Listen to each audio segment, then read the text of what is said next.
اگر زندگی کی مقصد معلوم کرنا ہے تو جا کر قبرستان میں لوگوں سے پوچھو کہ آپ کا کیا حال ہے۔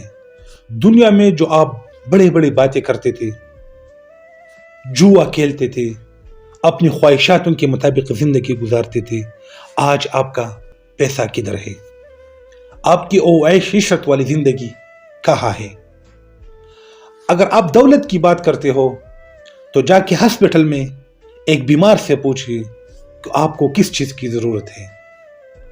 اگر آپ دولت اور سٹائل کی بات کرتے ہو تو جا کے ایک 90 سالہ بوڑھی عورت، امیر عورت سے پوچھئے کہ میں آپ کے گلے میں ڈائمنڈ کی ہار ڈالتا ہوں، تو آپ کو کیا جواب دیتا ہے؟ یہی زندگی ہے جو ہمیشہ ہم خواہشاتوں کے پیچھے بھاگتے ہیں، اور یہ خواہشات اپنی اوقات سے زیادہ ہم اس پر عمل کرتے ہیں۔ میں آج آپ لوگوں کو 3 ایسے شخصیت بتاؤں گا جو امریکہ کی مالدار ترین شخصیت تھے، لیکن پھر وہ دیوالیہ ہو گئی۔ وہ لوگ کیا کر رہے تھے اور کس وجہ سے وہ دیوالیہ ہو گئی، اس لیے میں آپ لوگوں کو بتاؤں گا۔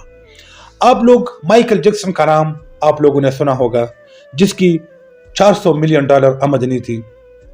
مائیکل جیکسن بڑی بڑی گھر بنانا اور اپنی اوقات سے زیادہ اپنی خواہشات کو پورا کرتے تھے۔ مائیکل جیکسن کے لائف سٹائل اپنی آمدنی سے زیادہ اپنے لائف سٹائل پہ خرچ کرتے تھے۔ پھر ہوا ہی کو ڈپریشن کا شکار ہو گیا۔ ایک ایسا آدمی جس کے $400 ملین سرمایہ ہے اور ڈپریشن کا شکار ہو گیا، اور اس کے اوپر قرض آ گیا اور بینکرپٹ ہو گیا، دیوالیہ ہو گیا، اور اس ڈپریشن کی حالت میں دنیا سے چلا گیا۔ دوسرا نام میں آپ کو امریکہ کی مائک ٹائسن کا نام بتاتا ہوں، جس کی سرمایہ، جس کی آمدنی $700 ملین تھی۔ یہ بہت بڑی پارٹیاں کرتے تھے، اس کے شوق اور اس کی خواہشات بڑی بڑی پارٹیاں تھی۔ باہر ممالکوں سے لوگوں کو بلانا، پارٹیاں کرنا، شراب نشے میں ہر حال میں رہنا، یہ اس کی عادت تھی، اور اپنی خواہشاتوں کے مطابق وہ زندگی گزارتی تھی۔ پھر ہوا یہ کہ ایک دن شراب کے نشے میں اس کی ہاتھوں سے، اس کی باڈی سے ایسے کام ہو گیا کہ حکومت وقت نے اس کو جیل میں ڈال دیا۔ تیسرا میں آپ لوگوں کو نیکولس کیج کے بارے میں بتاؤں گا، جو کہ امریکہ میں مالدار ترین شخصیت تھا، جس کے سرمایہ $200 ملین تھا۔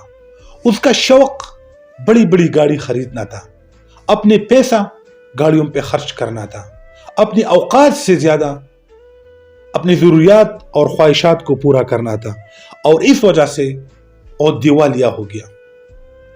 یہی سوچ ہماری معاشرے میں بھی ہے۔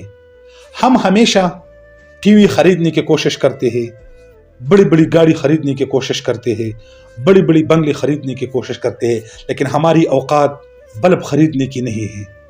پھر کیا ہوتا ہے کہ اپنے اوپر بوجھ آتا ہے، ڈپریشن ہوتا ہے، لوگ پیسے مانگتے ہیں، ہم دیوالیہ ہوتے ہیں، بچے پریشان، بیوی پریشان، گھر پریشان، گھروں سے میلی دور اپنی زندگی پر گزارتے ہیں۔ کبھی بھی اپنی اوقات سے زیادہ اپنی خواہشات پر فوکس مت کرنا، پھر آپ دیوالیہ ہو جاؤ گی۔ اپنی اوقات کے ساتھ ساتھ اپنی خواہشات کو محدود کرو۔